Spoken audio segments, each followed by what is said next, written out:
Africans के हाथ बंधे हुए थे, लेकिन हाथ बंधने के बाद भी उन्होंने वूडू डॉल बनाना शुरू किया था just to save them. Candle के थ्रू ही मुझे पता लगा था कि उसकी डॉल बना रखी है किसी ने, वो भी शमशान घाट। एनर्जीज को भी आप ग्रैटिट्यूड दे के भेजोगे, चाहे कोई भी डार्क एंटिटी घर में हो या फिर कोई गलत एनर्जीज हो। बेडरूम में अपने घर में राधा कृष्ण की फोटो रखनी चाहिए। जिनकी लव मैरिज नहीं हो रही है, जिनका प्रेम खत्म हो रहा है, टूट रहा है, राधा कृष्ण को जरूर घर पे लेके आइए। और रुद्राक्ष की माला पे आपने एक मंत्र का जाप करना है 108 बार। कोई नया बच्चा है, नया बच्चे के जब नेल काटते हैं, ठीक है, तो यहाँ पे कॉइन रख दो। जैसे आपको ये नेल काटने हैं, ऐसी सिचुएशन में फंस जाते हैं स्पेशली फीमेल्स, जहाँ पे निकलना like you know next to impossible लगता है। वहां पे हनुमान जी को अपना भाई बना लो।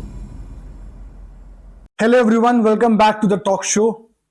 आज की पॉडकास्ट भी हमेशा की तरह बहुत एक्साइटिंग होने वाला है, क्योंकि जो आज के गेस्ट हैं उनको हम पहले भी बुला चुके हैं और हमने उनको दोबारा बुला लिया सिर्फ आप लोगों की वजह से। वो और एक एस्ट्रोलॉजर हैं, वो एक न्यूमरोलॉजिस्ट हैं, वो एक टैरो कार्ड रीडर हैं, वो एक लाइफ कोच हैं, वो ऑलराउंडर हैं, क्योंकि वो सब कुछ जानते हैं। Before I introduce you to them, मैं बता दूं उनकी एक वीडियो बहुत फेमस हुई थी क्लॉनिक की वजह से। आई होप आप पहचान गए होंगे। Hello Pihu ma'am. Hi. Hello ma'am, namaste ma'am. Namaste. कैसे हैं मैम आप? मैं ठीक हूँ, आप बताइए। और thank you so much ma'am हमारे पॉडकास्ट में आने के लिए। थैंक यू जी बुलाने के लिए। एंड मैम, हमने आपको कतर से आते ही बुला ही लिया। आई एम श्योर आप हमारी स्पाई टीम है बहुत अच्छे से काम कर रही है। I can now say this. So ma'am, just wanted to say you have lot of information, right? आज हम कहाँ से स्टार्ट करने वाले हैं? बस मेरा पॉडकास्ट का हमेशा यही रहता है हिमांशु जी कि हम सब कुछ कवर करें ताकि जो आपकी ऑडियंस है, जो व्यूअर्स हैं, उनको बैठे बिठाए सब कुछ मिल जाए। मैम अगर मुझसे ही पूछोगे तो I really want to know because about spell casting, because आप स्पेल कास्टर भी हैं, तो आई वांट कि आप spell casting from basic to end बता सकते हैं व्यूअर्स को, सो दैट हमें पता चल जाए। कुछ भी मिथ है लोगों को अबाउट ये ब्लैक मैजिक है, व्हाइट मैजिक है, आप प्लीज क्लियर कर दीजिए। चलिए हम शुरू करते हैं स्पेल कास्टिंग से। तो आई थिंक जनरली सबसे पहले क्वेश्चन जो आता है वो ये होता है कि स्पेल कास्टिंग होती क्या है। देखिए, स्पेल कास्टिंग होती है कि किसी भी डीटी और एनर्जी के साथ क्लाइंट के बिहाफ पे काम करना। अगर मैं एक बहुत ही कॉमन लैंग्वेज में बात करूं तो जैसे कि हमारे यहाँ पे जो लोग होते हैं वो पंडितों के पास जाते हैं पूजा कराने के लिए। इट इज सेम वे कि आप अपना काम करवा रहे हो, वो मर्जी। अगर मैं स्पेल कास्टर हूं तो मैं किस डीटी के साथ काम करती हूँ। और जो स्पेल कास्टिंग का जो ओरिजिन है, जो हुडू और वुडू की बात करते हैं, वो बाहर के देशों से है, अफ्रीका से आया था। एक्चुअली मैंने पहले भी बताया था कि जब अमेरिकन्स ने अफ्रीकन्स को स्लेवरी में ले लिया था, बहुत अत्याचार किया था, तो अफ्रीकन्स के हाथ बंधे हुए थे, लेकिन हाथ बंधने के बाद भी उन्होंने वुडू डॉल बनाना शुरू किया था जस्ट टू सेव देम, ताकि उनकी रक्षा हो सके। वुडू डॉल वहीं का ही चलन है, जो वुडू है वो वहीं का ही है। तो उन्होंने धीरे धीरे उसका ओरिजिन जो मतलब जो यूज था वो अपने ही बचाव के लिए किया था। बट एक्चुअली एक इंसान क्या होता है कि इतना लालची होता है कि उसने सारी चीजें सीख ली और उसको इलेबोरेट करके और चीजों को एक्सटेंड करके गलत चीजों में करना शुरू कर दिया। बेसिकली स्पेल कास्टिंग होती क्या है कि अगर मेरे पास कोई भी क्लाइंट आता है कि मैम ये ये पर्पस है, मुझे ये चाहिए, तो मैं जिस भी डीटी के साथ काम करना चाहती हूँ। कुछ लोग अफ्रीकन गॉड्स के साथ काम करते हैं, मैं अफ्रीकन गॉड्स के साथ काम नहीं करती, क्योंकि मेरा मानना यह है कि अगर जिस एनर्जीज के बारे में आप जानते ही नहीं हो तो बेटर है नॉट टू टच, राइट? क्योंकि हमें पता है अगर मैं शिव जी के साथ काम करती हूँ, शिव जी को इन्वोक करती हूँ, तो मुझे पता है कि शिव जी नाराज हो गए तो मानेंगे भी कैसे। लेकिन उनका क्या कि जो मुझे पता ही नहीं है कि भाई अगर मेरे से चूक हो जाए या गलत हो जाए, गलती हो जाए, क्योंकि देखो हर भगवान के कई अवतार होते हैं, तो डेफिनेटली उनके भी ऐसे ही होंगे। तो मैं मैं रेकमेंड करूंगी जो भी स्पेल कास्टिंग करते हैं, जो सीखना चाहते हैं, कि अपने ही देवी देवताओं और अपने ही भगवान की शक्ति एक ही है, नाम अलग अलग दिए हुए हैं, उन्हीं के साथ काम करो। रही बात जो ब्लैक मैजिक की होती है, तो देखिए सबसे पहली बात तो मैं बताती हूँ कि आज के टाइम पे हर इंसान ये सोचता है कि मेरा टाइम खराब आ गया, मेरे ऊपर ब्लैक मैजिक हो गया। ऐसा कुछ भी नहीं है। ब्लैक मैजिक की कई वेरिएशंस होते हैं। अब सपोज करो कि मैंने किसी को बद्दुआ दे दी। आई मीन बद्दुआ इन द सेंस कि मेरे को एनवी है, मैं जल रही हूँ, किसी से चिढ़ रही हूँ और मैंने बोल दिया कि यार ये तो ऐसी है वैसी है। So I am throwing negative energies on that person and that person is already scared कि यार मेरे पास तो ब्लैक मैजिक है। ऑरा कमजोर होता है when you think about this negative things. तो क्या होता है कि जब आपका ऑरा ऑलरेडी कमजोर है, जब आप नेगेटिव सोचते हो, नेगेटिव बातें करते हो, घर में गृह कलेश होते हैं, लड़ाइयां होती हैं या कुछ भी XYZ जो भी है, तो आपकी एनर्जीज हर जगह है। इंसान को ये समझने की बहुत ज्यादा जरूरत है, और आई होप कि आपकी ये वीडियो बहुत लोग देखें ताकि एक चीज समझ में आए। पूरा ब्रह्मांड एनर्जी से भरा हुआ है। ये जहां पे हम बैठे हैं यहाँ भी एनर्जीज है, आप भी, मैं भी, भगवान भी, सब एनर्जी है। अब ये हमारे ऊपर डिपेंड करता है कि हम किस एनर्जी को अट्रैक्ट करते हैं। अब जो मैं शब्द बोल रही हूँ ये ऊपर जा रहा है, ब्रह्मांड में घूम रहा है, राइट? जो आप बोलोगे वो भी घूम रहा है, कोई गाली देगा वो भी घूम रहा है। अगर मैं बोलूंगी कि भाई मेरे को ऊपर ब्लैक मैजिक है, मेरे ऊपर तो कुछ होने वाला है, ये होने वाला है, वो, तो you are attracting that energy, right? अब आपका ऑरा ऑलरेडी कमजोर है, वहां पे जब आपका ऑरा कमजोर है, आप ऑलरेडी नेगेटिव हो, वहां पे छोटी सी कोशिश किसी की, चाहे कोशिश कोई कर रहा है या नहीं भी कर रहा, लेकिन आप ना गलत एनर्जीज को अट्रैक्ट कर रहे हो। वाइस वर्सा लेके चलते हैं कि यू आर वेरी पॉजिटिव, आप ये सोचते हो कि भाई मेरा कुछ नहीं बिगाड़ सकता, मेरा भगवान मेरे साथ है। ट्रस्ट मी, अगर आपके ऊपर कोई कुछ भी करने की कोशिश करेगा वो विफल हो जाएगा, उसका कुछ हो ही नहीं सकता। क्यों? क्योंकि जब आपका, वो कहते हैं ना कि आपका अंदर से पावर इतनी ज्यादा है कि एक होता है ना कि इतने ब्राइट हो आप कि नेगेटिविटी आपको छू भी नहीं सकती। कई बार आप देखोगे, सॉरी मैं इंटरप्ट कर रही हूँ, लेकिन कई बार आप देखोगे कि हमारे इंडिया में ज्यादातर झाड़ा लगवाने का कल्चर है। आप झाड़ा लगवा रहे हो, ठीक है, लगवाए जा रहे हो, नजर लग गई, बच्चों को हम सोचते नजर दोष हो गया, नजर उतार दो, हर दूसरे दिन नजर उतरती है। ब्लड कमजोर होता है, अब ब्लड कमजोर हो गया तो नेगेटिविटी हावी होने लगती है, क्योंकि एक तो बच्चे के माइंड में ये चीज हो जाती है कि भाई मेरा तो नजर का है, मेरी नजर उतारो। लेकिन अगर बच्चों को शुरू से ही ये चीज आई नो कि होता है, आप once in a blue moon कर सकते हो, लेकिन अगर आप ये दिमाग में बिठा दोगे बच्चों के कि भाई तुम्हें तो नजर लग गई, तो वो बच्चा वैसे ही आपने डाउन कर दिया, कुछ हो ही नहीं सकता। तो ब्लैक मैजिक कुछ नहीं होता। हाँ, तंत्र जरूर होता है, कई लोग करते हैं वुडू डॉल, जैसे हम स्पेल कास्टिंग करते हैं तो जो कैंडल की लैंग्वेज होती है वो हमें बता देती है, कैंडल की जो शेप होती है बता देती है। मैंने किसी सेलिब्रिटी का हुडू स्पेल किया था। I only deal in white magic, not black magic. हाँ, नेगेटिविटी रिमूवल ये सब होता है। तो कैंडल के थ्रू ही मुझे पता लगा था कि उसकी डॉल बना रखी है किसी ने, वो भी शमशान घाट में, ठीक है। तो उन्होंने मुझसे डेफिनेटली पूछा कि अब इसका क्या करूं, तो मैंने मंत्रों की हेल्प उनको कर दी थी कि आप ये करो वो करो, खैर दैट्स अ डिफरेंट पार्ट। लेकिन कैंडल बताती है, कैंडल की जो लैंग्वेज होती है, क्योंकि देखिए कैंडल क्या होती है ना कि कैंडल जब हम कैंडल पे नेम को कार्व करते हैं तो सबको पता है नेम कार्व करते हैं, लेकिन ये नहीं पता कि क्यों करते हैं। क्योंकि उस कैंडल पे जब हम नाम को कार्व करते हैं तो वो उस इंसान की बॉडी को रिप्रेजेंट करता है, और जब हम कैंडल की फ्लेम जलाते हैं यानी कि कैंडल को जलाते हैं तो उस इंसान की सोल को रिप्रेजेंट करता है। तो इसीलिए हम उस कैंडल को उस इंसान के बिहाफ पे उस कैंडल को जलाते हैं और अपनी इंटेंशंस डालते हैं ताकि उस इंसान का काम हो जाए। ये होती है स्पेल कास्टिंग। तो हर जगह का मतलब होता है, हर चीज का मतलब होता है। फायर एलिमेंट का मतलब होता है, कैंडल का मतलब होता है, हर्ब्स का मतलब होता है जो हम उसमें यूज करते हैं, या जो भी चीज मैं उसमें यूज करती हूँ, हर चीज कहीं ना कहीं किसी ना किसी चीज को रिप्रेजेंट करती है।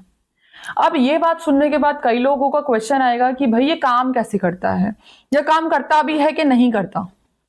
तो देखिए, स्पेल कास्टिंग काम करती है, लेकिन कई बार क्या होता है कि उस तरीके से काम नहीं करती जिस तरीके से आप चाहते हो। समझ रहे हो? जैसे कि अब आपने बोला कि भाई मुझे तो इस कंपनी में नौकरी चाहिए। अब डिवाइन ने नहीं चाहा कि आप उस नौकरी को लो, उसी का नौकरी को लो।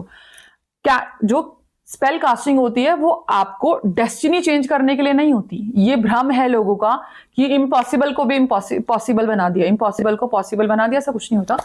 कैंडल, ये जो कैंडल का यूज होता है, जो स्पेल कास्टिंग होती है, किसी भी तरीके का जो स्लाइटली मैजिक होता है, वो बेसिकली होता है कि आपके गुड लक को इंप्रूव करने के लिए in terms of anything. Good luck in finance, good luck in marriage, good luck in जो भी चीज है आपकी हेल्थ में। तो उस चीज को पुश करने के लिए, जो एनर्जी स्टक हो जाती है उसको पुश करने के लिए स्पेल कास्टिंग होती है। इम्पॉसिबल को पॉसिबल बनाने के लिए नहीं होती है। मेरे पास बहुत ऐसे केसेस आते हैं कि मैम ये वाली चीज कर दो, पॉसिबल ही नहीं है ना। अब बहुत सारे लोग होते हैं हिमांशु जी, जो फ्रॉड करते हैं, जो कि हाँ कर देते हैं, इम्पॉसिबल वर्क को भी हाँ कर देते हैं जस्ट टू गेट मनी, लेकिन नहीं हो पाता। वो गारंटी देते हैं। सबसे पहली बात तो किसी भी चीज की कोई गारंटी नहीं होती है, ठीक है।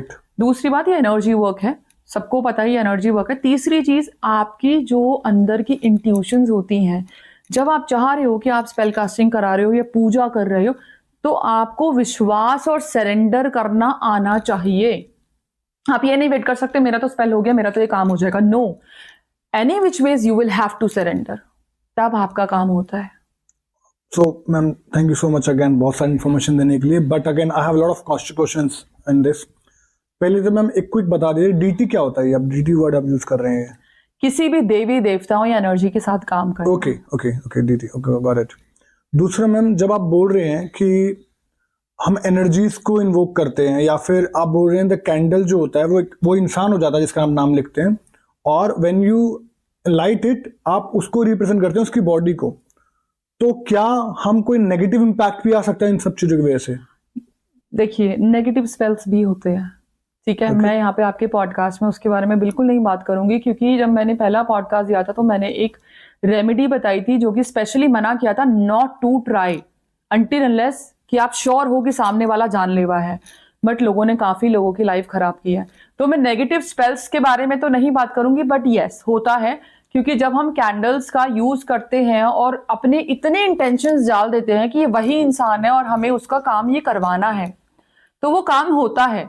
अब उसको अगर आप कोई गलत यूज में, जैसे मैंने बताया कि अपने लालच के लिए अमेरिकन ने इसका यूज किया एंड देन बाद में पूरा वर्ल्ड वूडू को गलत तरीके से यूज कर रहा है। अब आप एक चीज बताइए हिमांशु जी कि विचेस को गलत क्यों कहा जाता है, जबकि हमारे कार्टून्स वगैरह जो हमने देखे हैं वो सब विच को गलत बोलते हैं, बट एक्चुअली विच गलत नहीं होती।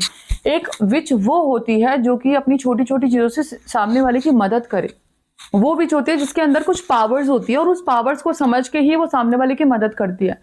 तो हर इंसान एक सा नहीं होता और हर इंसान एक तरीके से काम भी नहीं करता। तो मतलब अगर हम किसी के पास जाते हैं, लेट्स सपोज आपसे या किसी और से स्पेल कराते हैं, तो उसका ऐसा तो नहीं है कि कहीं से पॉजिटिव की जगह पे नेगेटिव इम्पैक्ट आ जाएगा? नो।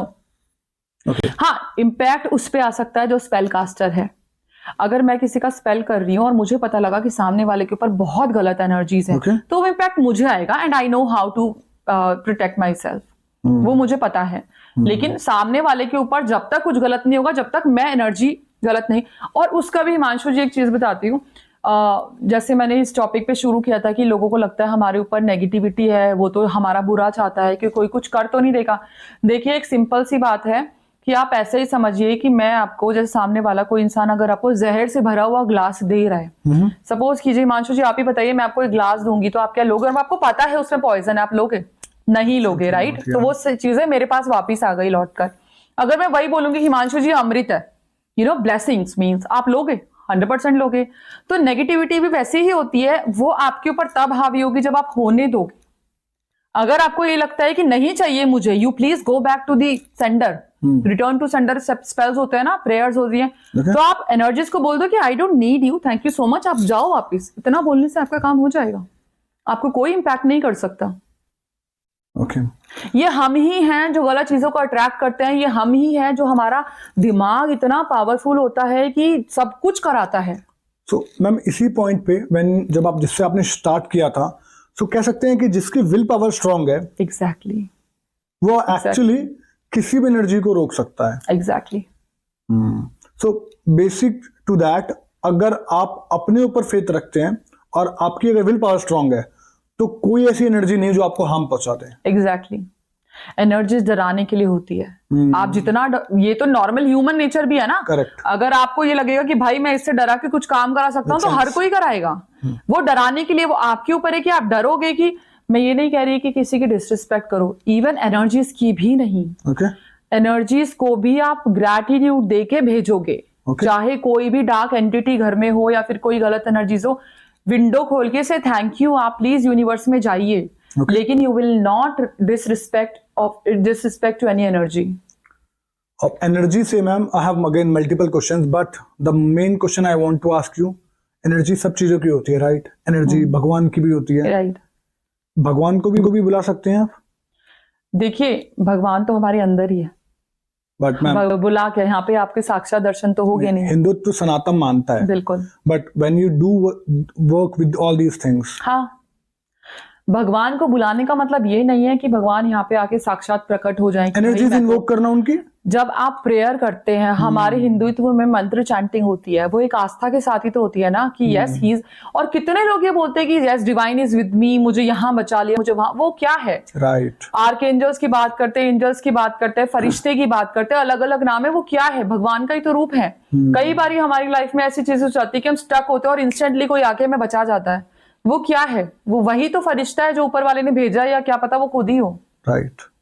तो भगवान हर जगह है, हमारे घर में है, हमारे अंदर है, हर जगह भगवान है। और मैम एक चीज और जाननी है, हम क्या क्या प्रॉब्लम को और कहाँ कहाँ पे लक बढ़ा सकते हैं, मतलब जो ऐसी कौन कौन सी प्रॉब्लम है जहाँ पे आप व्यूअर्स आपसे बात कर सकते हैं या फिर किसी स्पेल कास्टर से बात कर सकते हैं, और कौन कौन सा एरिया है जो नहीं टच कर सकते?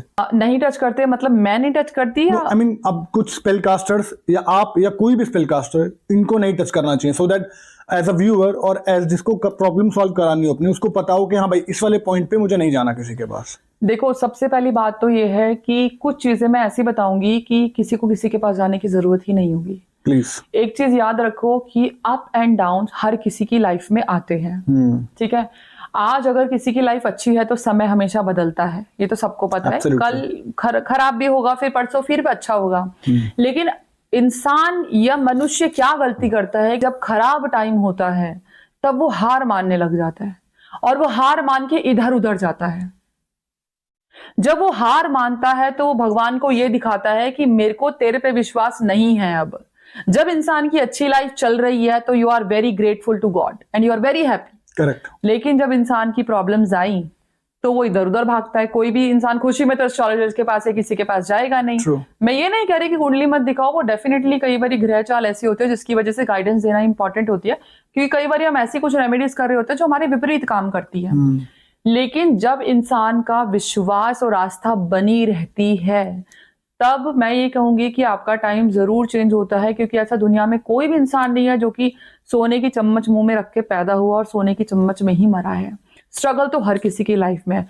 भागवत गीता में जब कहा जाता है कि जब कृष्ण लीला हुई थी तो कृष्ण जी ने कहा था कि ब्रह्मांड हर किसी को मौके देता है, चाहे आपका बैड टाइम हो चाहे आपका गुड टाइम हो। लेकिन बात यह है कि क्या आप उस दौरान सज्जे हो, विच मीन्स कि अगर आपके पास, अगर आप ये सोच रहे हो कि भाई मैं तो इंजीनियर हूं, मेरे को तो 1.5 करोड़ की नौकरी चाहिए, बट क्या आपने प्रिपरेशन की है? मौका तो आया लेकिन आप सज्जे नहीं हो, आप रेडी नहीं हो, you are not ready for that job. आपका चाहे घर में कोई भी सिचुएशन हो, कोई भी प्रॉब्लम हो, you are not ready, don't complain about universe. उसने आपको मौका दिया, समझ रहे हो? तो ये चीज होती है जब इंसान अपने आप को इतना मजबूत कर। एंड दूसरी चीज पता है क्या है कि जब हमारे ऊपर नेगेटिविटी हावी होती है, हमारे घर में गृह कलेश होता है ना, तो ये अलक्ष्मी का वास होता है। आपने ये कहानी जरूर सुनी होगी कि वो जो सुनार की कहानी थी, जब लक्ष्मी माँ ने सुनार को ये बोला कि भाई मेरा आज आखिरी दिन है तुम्हारे यहाँ पे, कल से अलक्ष्मी का वास होगा। तो उस सुनार ने क्या किया कि अपने घर पे सबको बता दिया कि भाई अलक्ष्मी आने वाली है। नहीं सॉरी, उसने बताया नहीं था, उसने, उसकी बहू ने खाना बनाया, वो टेबल पे खाना खा रहे थे तो उसने देखा कि नमक कम है खाने में। तो उस सुनार ने किसी को कुछ नहीं बोला कि नमक कम है, वो समझ गया था ये अलक्ष्मी आ चुकी है, ठीक है। उसने खाना खाया और वो चला गया। फिर बेटों ने खाना खाया, बेटों को खाने का टेस्ट अजीब लगा, तो बेटों ने सोचा जब हमारे पापा ने ही नहीं बोला तो भाई हम क्यों बोले, तो उन्होंने खाना खाया, चला गया। फिर बहुओं ने खाना खाया तो बहुओं ने भी ये सोचा कि जब इन्होंने ही कुछ नहीं बोला तो हम क्यों बोले। तो ये तरीके जब रोज होने लगे ना तो अलक्ष्मी चली गई। हमारे घर में जब हमारे घर गंदा होता है, हमारे घर में गृह कलेश होते हैं, एक दूसरे को गालियां देते हैं, और एक बारी अलक्ष्मी का वास हो गया, फिर तो आपको पता ही है कि चीजें कितनी खराब हो जाती है। तो मेक श्योर कि आपके घर में देखो, जब हस्बैंड वाइफ इकट्ठे होते हैं ना हिमांशु जी, तो पूरी जंग लड़ जाते हैं पूरी दुनिया से। True. लेकिन इंसान टूटता कहाँ है, जब पति का साथ ना हो या पत्नी का साथ ना हो।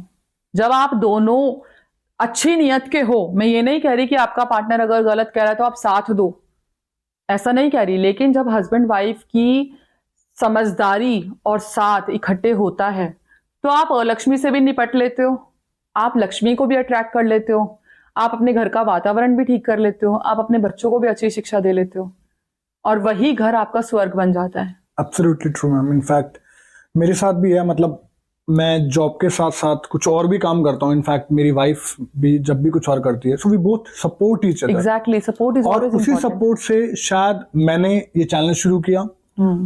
एक टाइम था when we are not earning anything but my wife supported me that point of time, so हमारा छोटा अमाउंट में से भी हमने we did a lot of good things, right?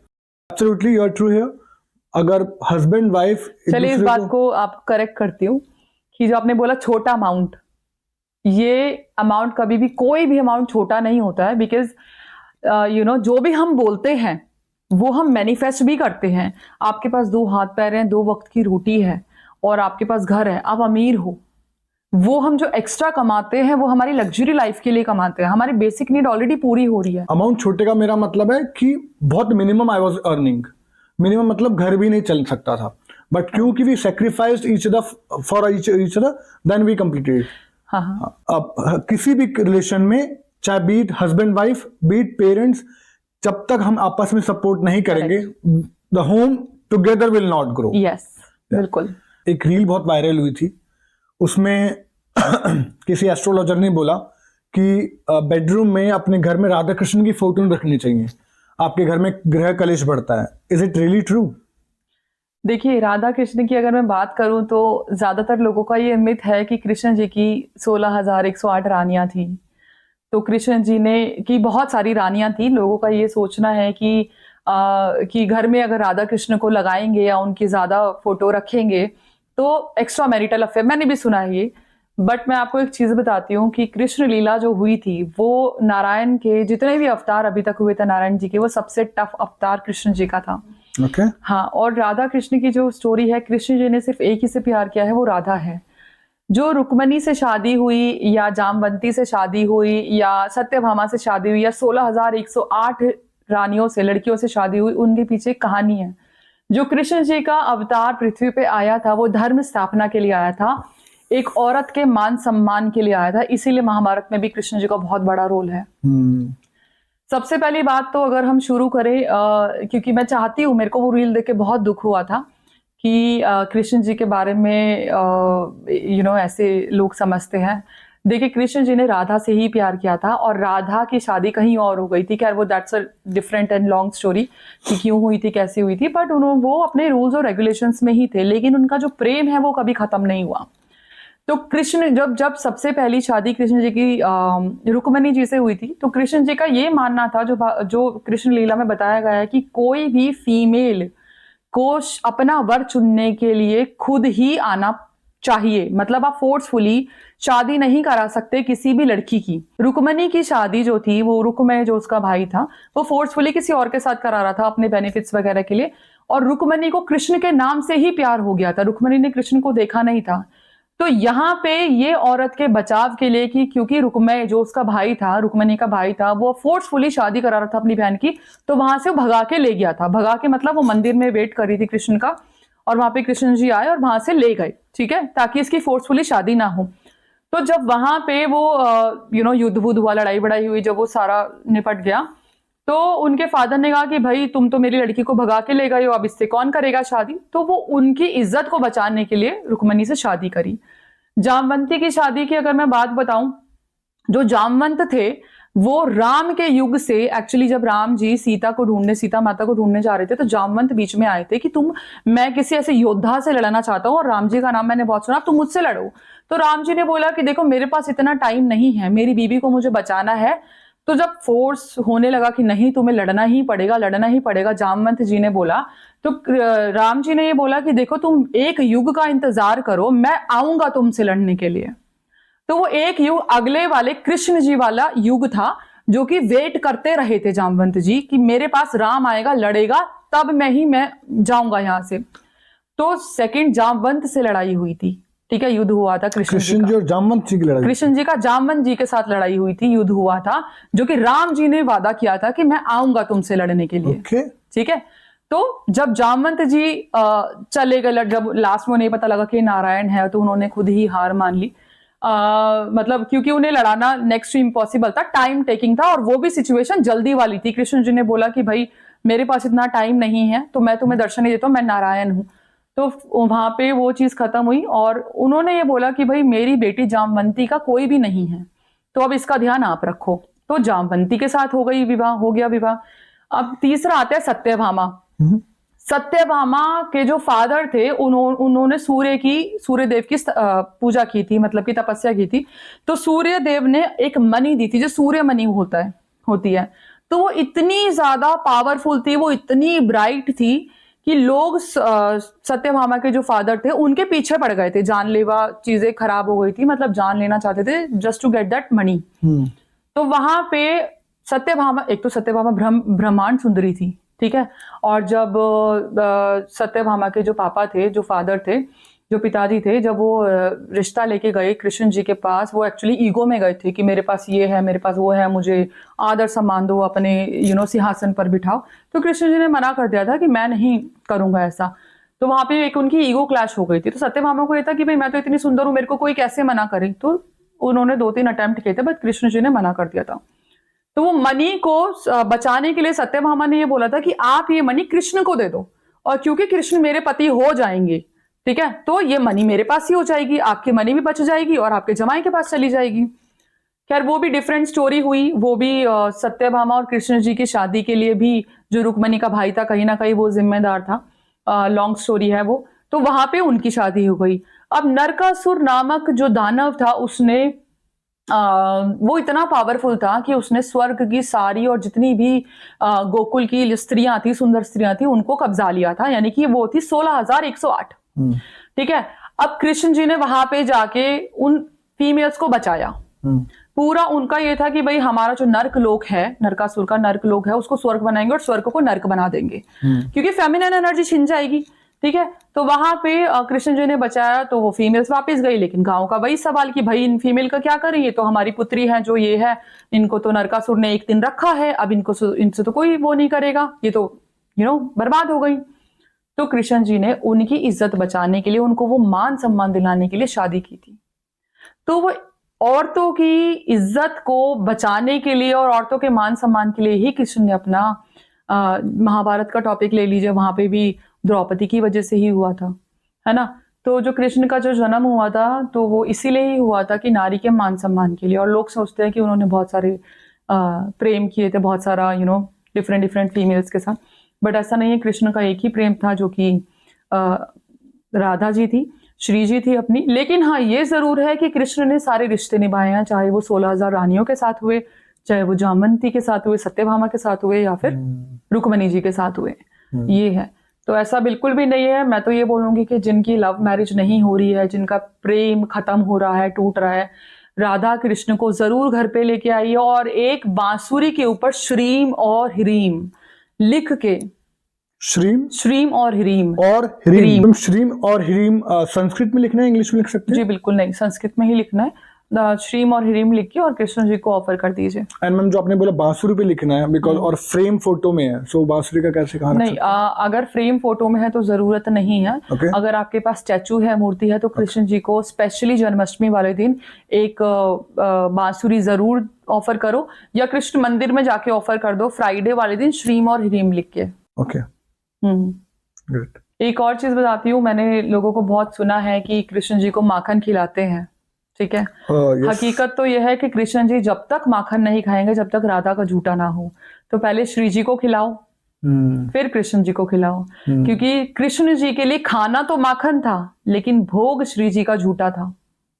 तो जब भी आप माखन कृष्ण जी को खिलाना चाहते हो, तो एक बारी श्री जी को जरूर खिलाना, फिर कान्हा जी आपकी रिक्वेस्ट ले लेंगे। राधे राधे। राधे राधे। और बहुत अच्छी इन्फॉर्मेशन थी मैम। स्पेल कास्टिंग हमने टच कर लिया, हमने बहुत अच्छी इन्फॉर्मेशन कृष्ण जी और राधा जी के बारे में बात कर ली, और बहुत डाउट भी क्लियर हो गया जो कि मुझे था। तो मैम जिसके लिए मैं पूछूंगा, जिसके लिए आप फेमस हैं, जिसके लिए रील्स आपकी फेमस होती हैं, रेमेडीज जो हम क्या उपाय जिसको बोलते हैं, एस्ट्रोलॉजिकल उपाय, अगर आप कुछ मैजिकल एस्ट्रोलॉजी मैम, बिकॉज आप बिकॉज एक प्यू द मैजिकल क्वीन है, तो I really want a magical remedies from you, ताकि किसी की भी प्रॉब्लम हो, चाहे वो पैसे की हो, चाहे वो लव की हो, चाहे वो हेल्थ की हो। स्टार्ट जरूर करेंगे पैसे से, क्योंकि ये बहुत इंपॉर्टेंट है। तो मैजिकल रेमेडीज दे दीजिए मैम प्लीज। पैसे की बताऊं? पैसे की बता दूं? बता दो मैम, बहुत अच्छी वाली बता दो, जो आज तक कभी नहीं बताई। दुकान बंद हो जाएगी। हाँ, बहुत अच्छा होने दो मैम, लोगों की दुकान बननी चाहिए, एस्ट्रोलॉजर की हो चाहे ना हो, उनकी भी बन जाए, किसी की बंद मत कीजिए, बट जो जिन लोगों को काम नहीं चल रहा है उनके चालू देखिए करवा मैं तो ये दीजिए। चाहती हूँ कि इंसान का घर बैठे बैठे ही काम बन जाए। तो चलिए एक रेमेडी देती हूँ जो कि रावण संहिता का है। रावण के बारे में हम सब जानते हैं, महाज्ञानी, महापराक्रमी, और बहुत ज्ञान था उन्हें, और शिव जी के बहुत बड़े भक्त थे, विद्वान थे बहुत बड़े, और वो तंत्र का बहुत यूज करते थे। तो एक तांत्रिक उपाय बताती हूँ कि आपने रुद्राक्ष लेना है, मंडे से ये रेमेडी शुरू करनी है। अब रुद्राक्ष की माला पे रुद्राक्ष आपने, कौन सा मैम? रुद्राक्ष की माला जो नॉर्मली 108 बीट्स की होती है, कोई मुंह नहीं नहीं होता? वो नॉर्मल होती है, Okay. वो 108 बीट्स की कोई भी माला ले ठीक आइए। है, ठीक है। ठीक है, रुद्राक्ष की माला पे आपने एक मंत्र का जाप करना है 108 बारी, और अगर हो सके तो एक रुद्राक्ष छोटा सा वैसे भी नॉर्मली ले आइए, 5 मुखी हो 4 मुखी हो कोई भी, 5 मुखी बहुत रीजनेबल मिल जाता है, उसको घिस के आपने उसका तिलक लगाना है, फिर ये चैंटिंग करिए, फिर आप मैजिक देखिए। मैं कहती हूँ ये रेमेडी ऐसी है कि आपका स्टक्ड मनी हो, आपका पैसा फंसा हुआ हो, आपका नौकरी का इशू हो, आपका कुछ भी हो, ये ऐसे चुटकियों में काम करती है। लेकिन अगर आस्था और विश्वास के साथ कीजिए। तो मंत्र मैं बता देती हूँ, मंत्र है ओम ह्रीम श्रीम क्लीम नमः धुआ धुआ स्वाहा। ठीक है। ओम ह्रीम श्रीम क्लीम नमः धुआ धुआ स्वाहा। ये मंत्र चैंटिंग अगर आपने 108 बारी 41 दिन तक कर ली तो आप सोच भी नहीं सकते कि आपके ऐसे भंडारे भरेंगे ना कि आपको पैसों की मशीन खरीदनी पड़ जाएगी। मैम ये तो जो जाप करना है, चैंटिंग करनी है, ये जिसका बिजनेस है वही कर सकता है? कोई भी कर लो। मंत्र चैंटिंग का मतलब क्या होता है? आपका घर शुद्ध हो रहा है, आपका घर पवित्र हो रहा है, मंत्र चैंटिंग आप करिए। मंत्र चैंटिंग करोगे तो आपके घर में जो जो रहने वाले होंगे, मैं तो कह रही हूँ मंत्र चैंटिंग आप, जब हम मंत्रों को क्यों चलाते हैं? ताकि हमारा वातावरण शुद्ध हो। मंत्र चैंटिंग करो तो अपने बच्चों को बिठाओ, पति को बिठाओ। तो 108 बार करनी है जी, बिल्कुल, 41 डेज तक बिल्कुल, करनी है। 41 और मैम जब हम घिस रहे हैं उसका जो पानी के ऊपर घिसेगा, राइट? हल्का सा पानी डाल के थोड़ा सा गंगा जल ले लो, उसको गंगा जल घिसो डालो। और देन लगा लो माथे पे, अपने बच्चों के लगाओ, शिव की असीम कृपा होगी। आपको एक चीज बताती हूँ हिमांशु जी, मैंने किसी की वीडियो देखी थी कि मंदिर के पास घर नहीं होना चाहिए। मतलब मैं एक चीज बताती हूँ, मंदिर का जो घंटा होता है, शंख होता है, वो क्यों बजता है? आसपास की... मैंने ये वीडियो देखी थी कि मंदिर के पास घर नहीं होना चाहिए, क्योंकि मंदिर के पास घर, क्योंकि मंदिर के आसपास की एनर्जीज मंदिर तक तो रुक जाती है, यानी कि जो नेगेटिव एनर्जीज जो अराउंड घूम रही है वो मंदिर में प्रवेश नहीं करेगी, तो वो घर पे प्रवेश करेगी। मैं आपके व्यूअर्स को ये बताती हूँ विद गारंटी, पीहू की गारंटी है, ओके, कि मंदिर के पास वाला घर हमेशा सुखमय होगा। पूछिए कैसे? बताइए मैम प्लीज। जो मंदिर का घंटा होता है और जो शंख होता है, जितनी दूर तक सुनाई देगा वो सारे घर सुरक्षित है। वहां पे कोई गलत एनर्जीज आ ही नहीं सकती। जो ये चीज हो रही है ना कि मंदिर के पास घर नहीं होना चाहिए, वहां पे प्रॉब्लम होगी, नहीं जी, बिल्कुल भी नहीं। गलत चीज तो दिमाग में डालो भी मत। मंदिर का घंटा जहां तक सुनाई देगा या मंदिर का शंख जहां तक सुनाई देगा, वहां पे कोई भी नेगेटिव एनर्जीज प्रवेश कर ही नहीं सकती। That makes sense actually. Yes. तो देखिए मैं यही बोलूंगी, किसी की भी बात सुन के, मैंने ऐसी बहुत सारी रील्स देखी है जिसकी सेंस नहीं है, किसी की भी बात सुन के ना अपने दिमाग में कुछ मत बिठाओ। इसका भी एक रीजन बताती हूँ कि सेम चीज है कि अगर मुझे पता लगता है, ऑफ कोर्स मैं भी अपना चार्ट देखती हूँ, अगर मुझे लगता है कि यहाँ पे प्रॉब्लम है, यहाँ पे मेरी लाइफ में प्रॉब्लम आने वाली है, मैं अपने मन को कहती हूँ आई डोंट एक्सेप्ट इट।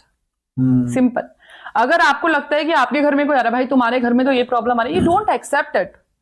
आप वो एक्सेप्ट करो जो आप चाहते हो, आप वो मत एक्सेप्ट करो जो आप नहीं चाहते। व्हाई? बिकॉज आप अपने सबकॉन्शियस में वो डाल रहे हो कि भाई मेरा तो ये प्रॉब्लम होने वाला है, ये प्रॉब्लम होने वाला है, तो आएगा ही ना। ऐसा कोई प्रॉब्लम नहीं होने वाला। You are totally safe. आपकी प्रॉब्लम आपकी सोच की वजह से ही आती है। मत करो ऐसा। मैम इस पे बल्कि मैं एक बात बोलूंगा कि एक साइंटिस्ट ने बहुत प्रूव किया हुआ है कि जो हम बोलते हैं उसकी फ्रीक्वेंसी होती है। Exactly. इनफैक्ट उस एक्सपेरिमेंट में उसने 2 गिलास लिए थे, एक पे हेट लिखा था और एक पे लव लिखा था, एंड रात भर के लिए उस गिलास के पानी को छोड़ दिया था फ्रीज में जमने के लिए। जब सुबह जब पानी जम गया था, उस पानी के जो मॉलिक्यूल्स थे, हम जो हेट वाले पे थे उन पे हार्ट बना हुआ था, सॉरी जो लव वाला था उस पे हार्ट बना हुआ था, और जो हेट वाला था ना बहुत गंदा स्ट्रक्चर था। सो इस तरह से फ्रीक्वेंसी काम करती है। और यहाँ तो मैम भगवान फ्रीक्वेंसी की बात बताती हूँ, लाइव एग्जांपल ले लेते हैं। चलिए आप भी करिए। हमारे हाथ है, रब कीजिए। इससे ये पता लगेगा कि आपकी एनर्जीज कैसी है। रब Okay. कीजिए, ठीक है, प्रेस कीजिए, फिर से रब कीजिए, प्रेस कीजिए। अब आप अपने एक हाथ में राइट हैंड ले लो, राइट हैंड में बहुत ही प्यार से I love you, I care for you, you are so sweet बोलिए। जो भी अच्छी इंटेंशन है बोलिए कि you are very hard worker and you are very sweet, I love you so much, you are very beautiful, ठीक है। Okay दूसरी जगह इस हाथ में बोलिए I hate you, you are very ugly, you are you worse, जो भी बोलना है आप बहुत गंदे, जो भी बोलना है बोलिए। मतलब आप गलत इंटेंशन दीजिए, ठीक है। या आप दोनों हाथों को ऐसे हल्का सा छोड़ दीजिए, क्लोज योर आईज एंड आप चेक कीजिए कि कौन सा हाथ आपका नीचे जा रहा है।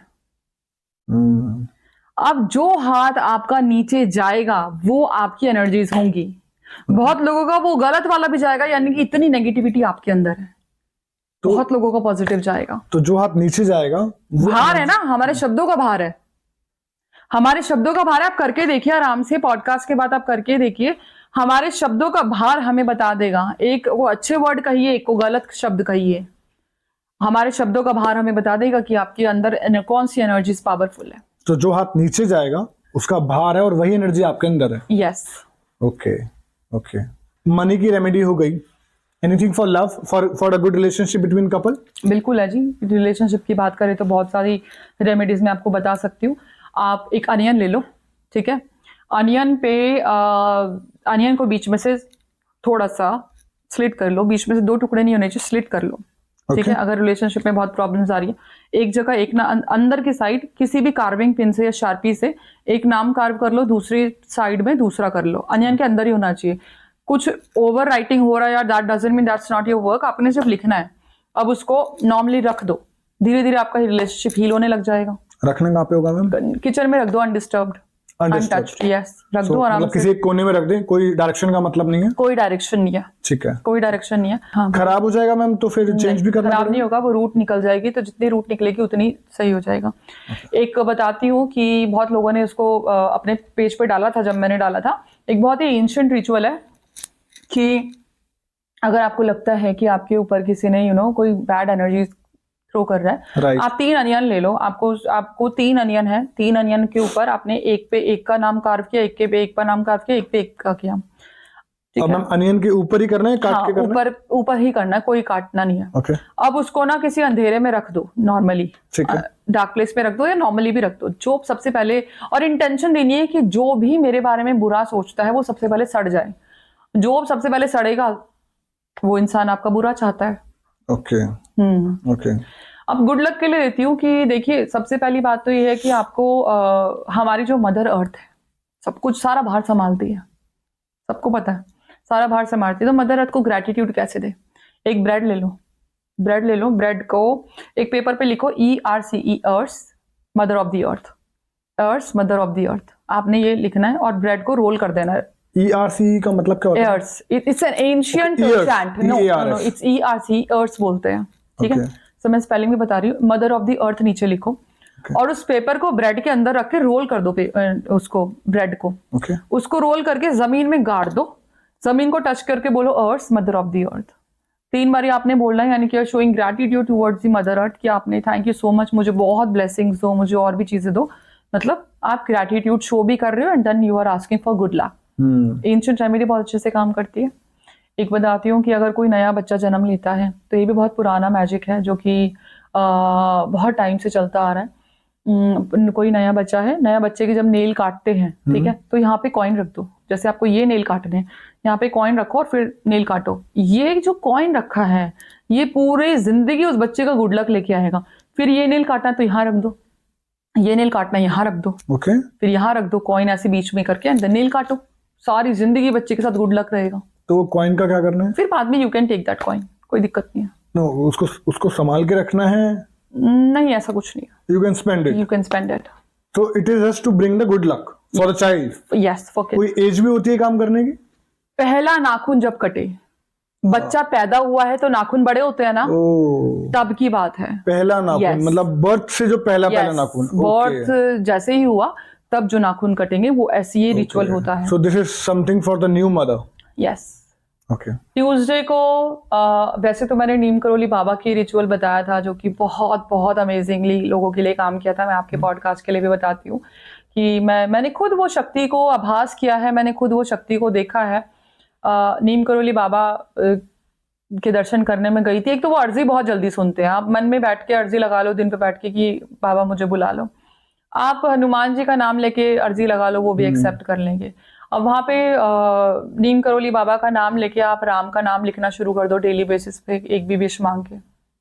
कितनी बार लिखना है राम का नाम? 108 बारी डेली लिखो, 41 दिन में आपका काम हो जाएगा। और वो जो बुक्स है, या फिर नॉर्मली लिखते रहो, डोंट वेट फॉर 41 दिन में। ये क्यों आपके गुड कर्मा में जा रहा है, आप बाद में हरिद्वार में जाके दे सकते हो।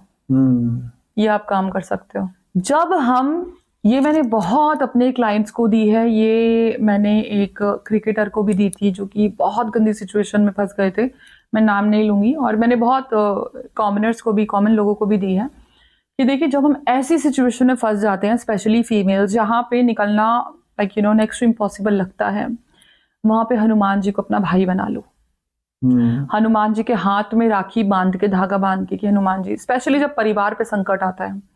मैं बता रही हूँ कि मैं ऐसे ऐसे लोगों को इस चीज से निकाला है मैंने, और वो खुद भी निकले हैं ये रेमेडी करके। हनुमान जी को भाई बनाओ कि हनुमान जी आप मेरे भाई हैं, या फादर बना लो, जो भी है, और मेरे बच्चों की रक्षा अब आपने करनी है। दुनिया की कोई ताकत उन्हें नहीं छू सकती। ओके जी बिल्कुल, दुनिया की कोई ताकत नहीं छू सकती। हनुमान चालीसा का उच्चारण सारी दुनिया करती है, रिजल्ट उसी को मिलता है जिसको अर्थ पता हो। हनुमान चालीसा की एक एक लाइन का अर्थ पता होना जरूरी है।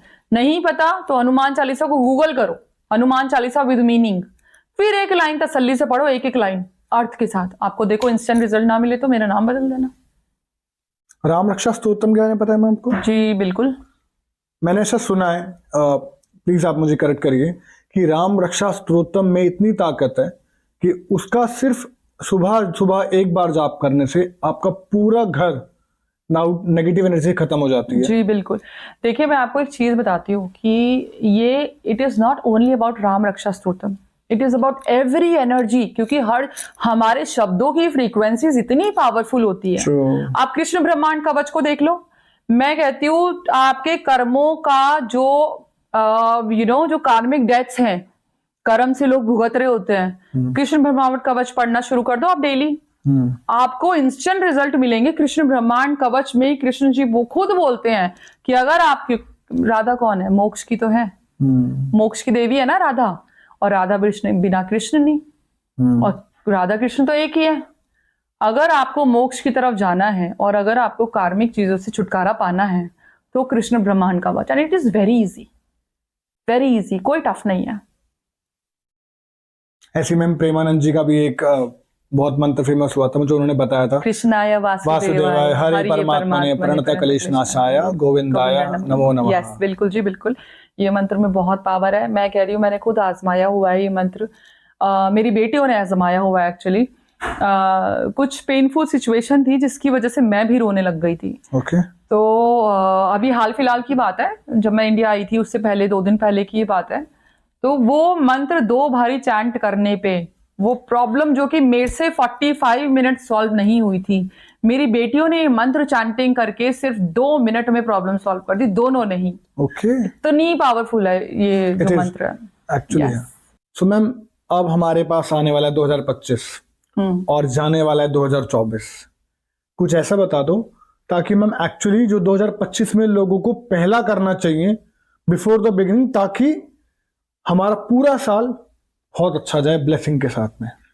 ओके, देखिए ये भी एक तरीके का मिथ है, ठीक है। मैं आपको बताती हूँ कि 2024 जब शुरू हुआ था, जिन जिन लोगों ने बाकी एस्ट्रोलजर्स की बात मानी थी और ये कहा था कि ये साल तो शनि का है, खराब जाएगा, और जिन जिन लोगों ने मेरी बात मानी थी ये सोच के कि ये सुन के कि 2024 में कर लो जितनी मेहनत, कोई खराब नहीं जाएगा। लोग ना डराते हैं हिमांशु जी, 2024 कोई खराब नहीं था। हाँ, कार्मिक ईयर था, डेफिनेटली कार्मिक ईयर था, लेकिन कर्म आपके हमेशा चलते ही रहेंगे। करेक्ट। कभी ज्यादा तो कभी कम। 2024 के पहले में ही, शुरुआत में ही, प्रारंभ में ही ये बिठा दिया कि 24 आने वाला है, अब तुम्हारी लग गई। तो बेचारों की लगी, उनके साथ खराब हुआ।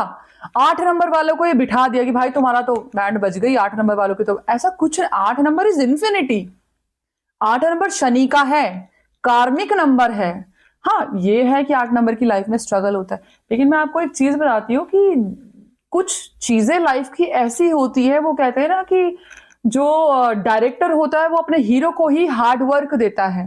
जब आप लाइफ में स्ट्रगल कर रहे हो तो ये सोच लो कि ऊपर वाला जो डायरेक्टर है उसके लिए तुम हीरो हो, that is why he is giving you that role. जिस दिन दिमाग में ये बिठा लिया कि भाई मुझे तो ये पार करना ही है, उस दिन आप सोना बन जाओगे। 8 नंबर वालों ने ये बिठा लिया कि भाई ये तो 2024 का साल है, ये तो खराब होने वाला है। 8 नंबर को अगर थोड़ा सा टिल्ट करोगे ना तो वो इन्फिनिटी होता है, अपार धन। करेक्ट। इन्फिनिटी मतलब काउंटलेस चीजें। करेक्ट। जिन लोगों ने मेरी बात मानी वो अंधा पैसा कमा के बैठे हैं, जिन्होंने बाकी लोगों की बात सुनी। मैंने बोला ना कि एक्सेप्ट वो करो जो तुम्हारे अगेंस्ट ना हो, जो तुम्हारे अगेंस्ट हो, don't accept that. Correct. 24 number का बताती, 2025 पे तो तब आएंगे। स्विट्जरलैंड में ज्यूरिक में मेरे एक क्लाइंट हैं जो कि बिग शॉट क्लाइंट है वहाँ के। तो मैं जब उनके घर पे गई थी, उन्होंने मुझे इनवाइट किया था, एंड देन जब मैं ज्यूरिक घूमने गई थी तो उन्होंने 2 दिन का स्टे अपने ही रेस्टोरेंट, अपने ही होटल में और अपने घर में किया था। तो जब मैं वहां पे गई थी तो हर जगह 24, क्योंकि उन्होंने मुझे ट्रीटमेंट जो दिया था, मतलब जैसे कि उनके बहुत सारे रेस्टोरेंट्स हैं तो लंच और डिनर और वीआईपी गेस्ट वगैरह को उन्होंने बहुत अच्छा अरेंज किया था। एंड देन मैंने उनको देखा कि वहां पे 24 लिखा हुआ था। ओके। तो तब तक मुझे 24 की थ्योरी समझ में नहीं आई थी। तो मैंने उनसे पूछा कि 24 क्या है। तो उन्होंने एक नाम लिया, मैं नाम नहीं लूंगी, कि भाई 24 उन्होंने मुझे बताया था। एक्चुअली जो मेरे क्लाइंट है इनके कॉन्टैक्ट्स काफी हाई फाई रहते हैं। तो उन्होंने मुझे बोला कि भाई ये तो मुझे इस इंसान ने बताया है, 24 का मतलब ये है कि आपको लग्जरी अट्रैक्ट करनी है। तो वो होता ना कि जब एक दिमाग में चीज बैठ जाए तो वो ज्यादा आती है आपके सामने। तो मैंने उन्हें बोला कि अच्छा ये बात बताओ कि आपकी लाइफ में मेंटल स्ट्रेस, कहता हाँ बहुत अभी हूँ। तो मैंने कहा इसको हटा लो। तो उसने मुझे पूछा कि ऐसा क्यों। तो मैंने रीजन बताया और बाद में मैंने इसके बारे में वीडियो भी बनाई। जब मैं वीडियो बना रही थी तो I was just scrolling everywhere Insta, तो मुझे रियलाइज हो कि 24 नंबर की वीडियो तो दुनिया बना रही है। 24 लिखो, 24 लिखो, 24 लिखो, बट वाई? क्या कारण है 24 लिखने का? इसलिए कि 2 नंबर मून, लिक्विड कैश और 4 नंबर अपार, यानी कि बियॉन्ड लिमिट। आपको बहुत पैसा चाहिए तो इसलिए 24 लिख लिया। ठीक है जी, पैसा तो आया, बहुत आया, स्ट्रेस भी आया, लेकिन 2 नंबर मून और यानी कि हमारा शांत मन, मतलब मन, हमारा दिमाग, और जो 4 नंबर अशांति, राहु, हलचल, भूचाल। तो क्या आपके लाइफ में डिप्रेशन नहीं आएगा? 100% आएगा। आपको अगर लग्जरी को अट्रैक्ट करना, शुक्र का 6 नंबर लिख लो। सिंपल सी बात है, 2 और 6 क्यों करना है आपने? शुक्र का 6 लिख लो। There are so many number जो आप लिख सकते हो। 24 नंबर से तो जितना अब हिमांशु जी यकीन मानो, लोगों ने टैटू बनवा लिए 24 नंबर के। ओके। 24 नंबर, जिस आप चाहे 24 नंबर का कोई इंसान जो जन्म हुआ है 24 का, या फिर जिसने टैटू बनवाए हुए हैं, 24 का पेंडेंट है, बहुत लोगों ने बनवाया है। मैं मान ही नहीं सकती उनकी लाइफ में स्ट्रेस ना हो, ओवर थिंकिंग का प्रॉब्लम ना हो, डिप्रेशन ना हो। 24 तो इतना खतरनाक नंबर है। आपको पैसा चाहिए, आप 6 नंबर लिख लो। Y only 24? तो जिन लोगों ने बात मानी, सुनी, तो उन्होंने एक्सेप्ट किया कि हाँ जी ये तो है। तो जैसे ही मैंने अपने क्लाइंट के वो 24 नंबर हटवाए तो उनके मेंटल स्ट्रेस खत्म हुआ। पैसा कमाने की तो बहुत सारी चीजें दी मैंने, and is growing really good, लेकिन वो मेंटल स्ट्रेस कम हुआ। तो प्लीज आपके व्यूअर्स से रिक्वेस्ट है कि 24 नंबर से तो भाई जितना बच के रहोगे उतना अच्छा है।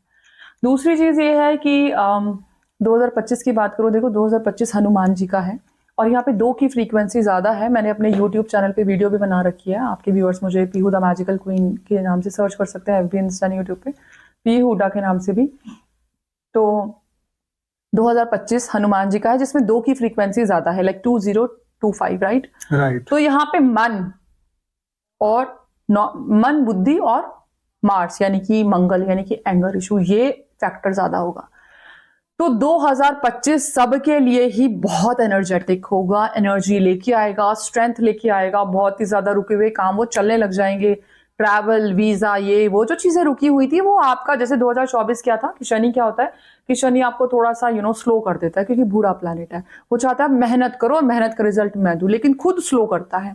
मार्स क्या है कि फटाफट, मंगल है इधर से उधर, वो सब चीजें 2025 में आने वाली है और सबके लिए अच्छा होगा। लेकिन एक चीज होगी कि मंगल क्या है, एंगर।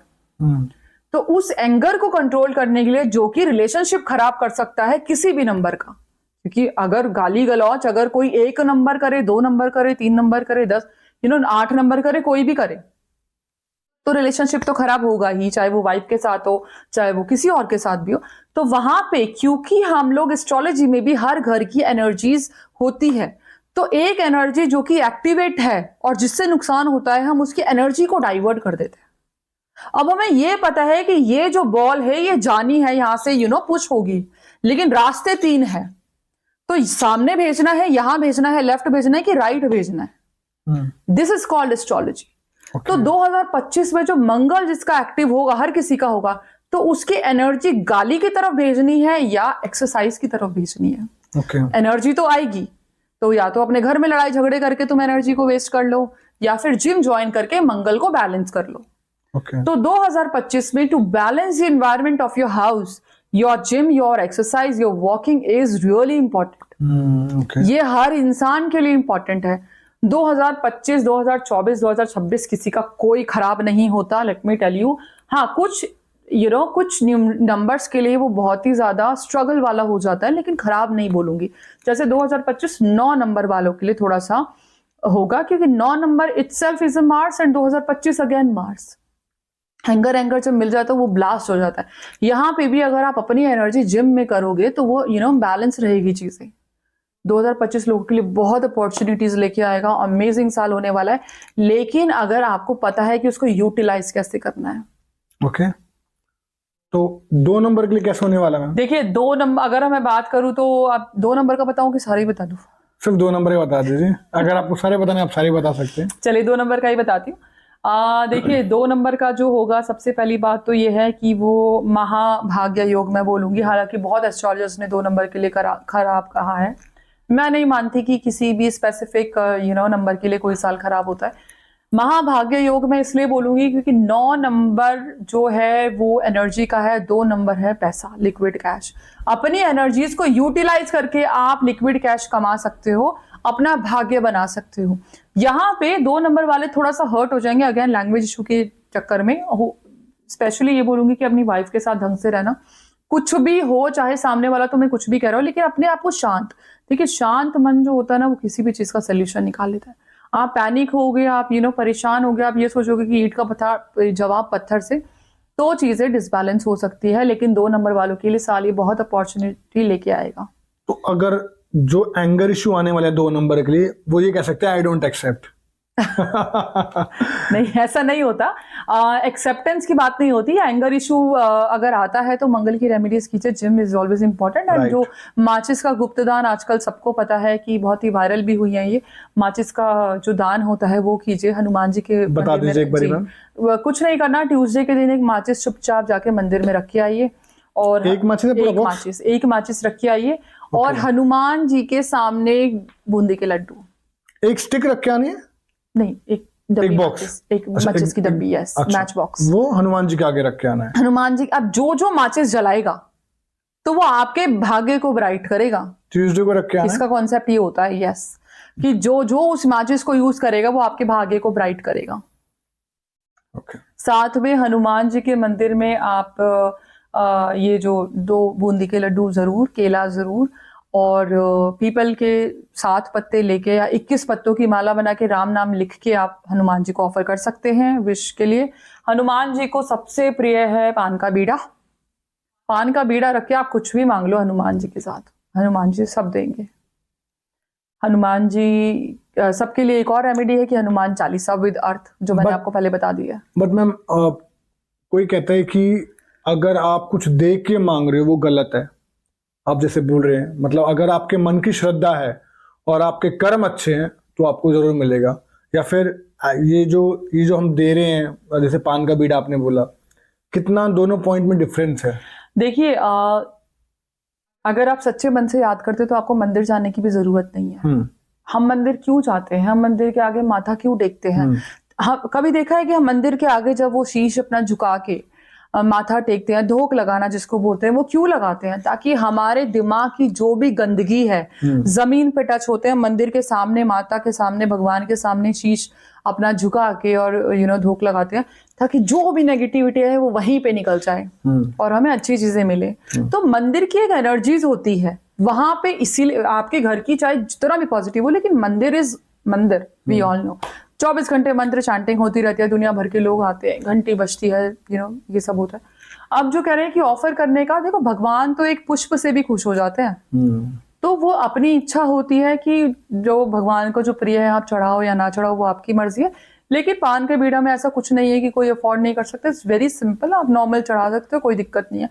वैसे आप घर बैठे बैठे भी अब इसका जो आपने क्वेश्चन पूछा है, तो इसका ये भी होता है कि मांगना ही क्यों, सिर्फ आशीर्वाद मांगो। वो जब ऊपर वाला आपके साथ जुड़ जाएगा तो आपको कुछ मांगने की जरूरत ही नहीं होगी। लेकिन जो लोगों की नीड होती है उसके हिसाब से अगर कोई रेमेडी करे तो ज्यादा अच्छा है। बाकी अगर आप इतने पवित्र हो कि आप कनेक्टेड हो भगवान से, तो आपको एक्चुअल मांगने की जरूरत नहीं है। शादी का माहौल है, एक remedy for 2025 for newly married couples.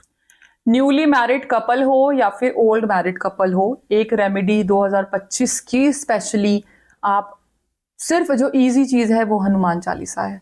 2025 का एंगर इशू इस लेवल का होगा कि अगर आपने बैलेंस नहीं की तो शादी टूट भी सकती है। तो आप हनुमान चालीसा जरूर पढ़िए, साउथ डायरेक्शन का यूज करिए, साउथ ईस्ट जो डायरेक्शन है, साउथ डायरेक्शन है, इसका यूज जरूर करिए। वहां पे आप दिया जरूर जलाइए, क्या बोलते हैं, साउथ डायरेक्शन में, साउथ ईस्ट में आप दिया जलाइए, देसी घी का दिया जलाइए, माँ लक्ष्मी प्रसन्न होगी। और आपको चलो न्यू ईयर आ रहा है तो न्यू ईयर की एक पोटली में बनाना सिखाती हूँ, जो कि बहुत अमेजिंग रहेगी लोगों के लिए। आपने लाल कपड़ा लेना है, लाल कपड़े में थोड़ा सा ऑरेंज सिंदूर हनुमान जी का डालना है, ठीक है। साथ में काली हल्दी डालनी है, काली हल्दी आप 1 या 3 डालिए, आपकी मर्जी है। 3 कौड़ी डालिए, 3 आपने गोमती चक्र डालने हैं और 1 सिक्का डालना है, ठीक है। और जो हनुमान जी का सिंदूर डालना है वो या तो मतलब पहले मत डालिए, वो बाद में डाल दीजिए हनुमान जी का सिंदूर। और 1 चुटकी रोली डालनी है, ठीक है, मतलब लाल सिंदूर, और थोड़ा सा कलावा तोड़ के, दैट्स इट। उसका फिर क्या करना है? पोटली को बना के आपने हाथ में पकड़ के आपने श्री जी का श्री माँ लक्ष्मी का मंत्र पढ़ना है, आपने मंदिर में रखना है या फिर लॉकर में रखो, वहीं पे रख सकते हैं। जी हाँ। तो ये रेमेडी, ये वाली जो पोटली कभी भी बना सकते हैं? कोई टाइम पीरियड होता है? 2025 के फर्स्ट डे बना लीजिए। मैम कुछ लोग होंगे जो कि लेट देखेंगे ये वाली वीडियो, तो आप कभी भी बना सकते हैं, बेसिक नॉर्मल ऐसा है कि कभी भी बना सकते हैं। लेकिन एक चीज मैं आपके व्यूअर्स को जरूर बताऊंगी, आई होप कि टाइमली ये पहुंच जाए, कि ठीक 12 बजे आपने 12 अंगूर खाने हैं। 12 बजे 1 अंगूर, मतलब ठीक 12 बजे 31 दिसंबर की, यस 12 बजे, मतलब 1 मिनट पहले शुरू कर दो। और आपका हर अंगूर 1 महीने को रिप्रेजेंट करेगा, okay. And whenever you eat अंगूर, ग्रेप अगर आप खाओगे, तो आप ये जो भी आप इच्छा के साथ खाओगे कि मेरा पहला महीना बहुत अच्छा जाए, दूसरा महीना ऐसा जाए वैसा जाए, आपके वैसे ही जाएंगे। ये रेमेडी मैं अपने एफबी पे बहुत शेयर करती हूँ, हर साल शेयर करती हूँ, लोगों को बहुत फायदा होता है। सिर्फ उसी दिन कर सकते हैं ना, बाद में भी कर सकते हैं? ये रिचुअल है, बाद में आप कभी भी करिए, लेकिन ठीक 12 बजे तो ये करना ही करना है। ठीक है, सो हम कोशिश करेंगे कि स्पेशली ये वाली मैम की जो वीडियो है, रील है, हम जल्दी से जल्दी पहुंचा दें। एक और चीज बताना चाहूंगी मानसू जी, क्योंकि ये मंगल का साल है तो लोगों को थोड़ा सा ब्लड का इशू भी हो सकता है। उसके लिए मैं आपको एक हनुमान जी का एक चौपाई बताती हूँ कि एक पानी पे आप वाटर चांटिंग, वाटर चार्जिंग सबको पता है, पानी पे या नॉर्मली भी जैसे हम वाटर मैनिफेस्ट करते हैं, पानी को होल्ड करके आपने 108 बारी या 21 बारी चांटिंग करनी है। कोई भी कर सकता है, किसी के भी आप पे, खुद करोगे तो बहुत अच्छा है। ना से रोग हरे सब पीरा, जपत निरंतर हनुमत बीरा। आपने ये चैंटिंग करके, ये हेल्थ के लिए है, आपकी हेल्थ को अच्छा करेगा, कोई प्रॉब्लम नहीं होगी। आप उस पानी को पी लीजिए। कितनी बार बोलना होगा मैम ये वाला? वैसे 108 बारी is good, but if you can not then do it 21 times. और पानी का गिलास पी लें। यस, ठीक ma'am, thank you so much. I guess इतना डिटेल्ड और कॉम्प्रिहेंसिव पॉडकास्ट है ये वाला, जो देखेगा वो खुश हो जाएगा। और मैं एक्चुअली बहुत हैप्पी हूँ बिकॉज हमने इतनी डिटेल में इतने सारे टॉपिक्स को टच कर लिया। Thank you so much ma'am for coming here. And will keep inviting you once again. हम बार बार बुलाएंगे आपको, आप बार बार प्लीज आइएगा। जी बिल्कुल। हम भी आपको मिलना चाहेंगे और व्यूअर्स भी। यस बिल्कुल, thank you so much. Thank you so much. जी। Thank you.